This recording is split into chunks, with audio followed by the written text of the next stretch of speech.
Hi friends, welcome back to ARC Tutorials. This is HTML5 and CSS interview question and answer series. Today's question is, what are pseudo elements in CSS? It sounds tricky. A lot of people who claim to know about CSS often tend to miss out on some of the basic things, right? And this being one of that question.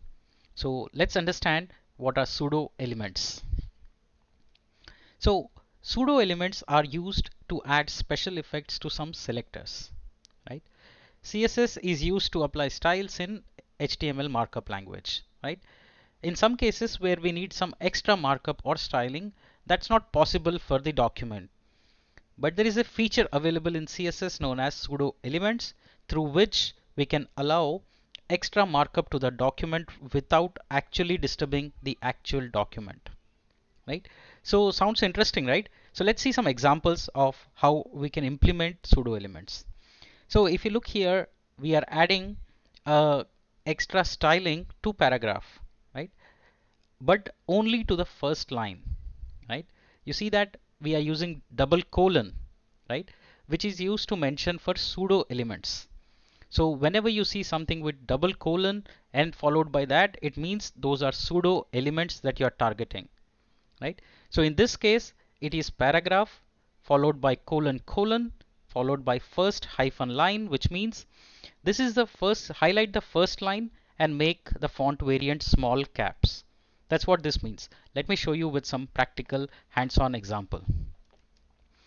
All right, so let's take an example here and I will throw in a paragraph and say this is pseudo element example, right?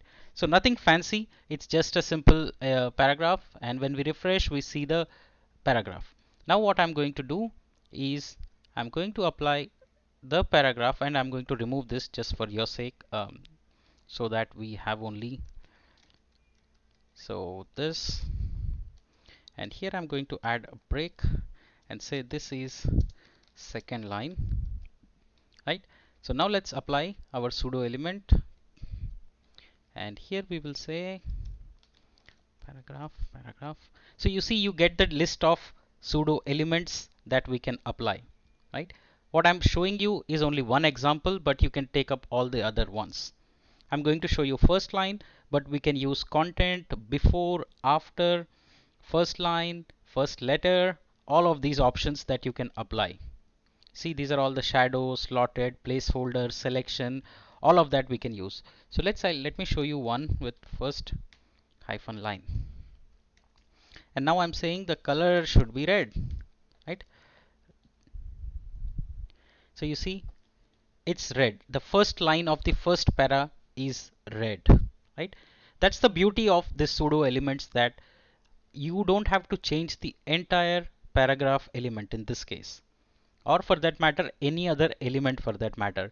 All you have to do is change the only first or few things about this particular element using the pseudo elements. Very interesting question actually. It's asked in almost all interviews, especially if it's a web designer or front-end engineering role. You are bound to be asked about this, so make sure you get this right. If you have any doubts, let me know in the comments section. I'll be more than happy to help you. Thank you so much for joining. Stay tuned for more such interesting HTML and CSS questions. Thank you. See you in the next episode.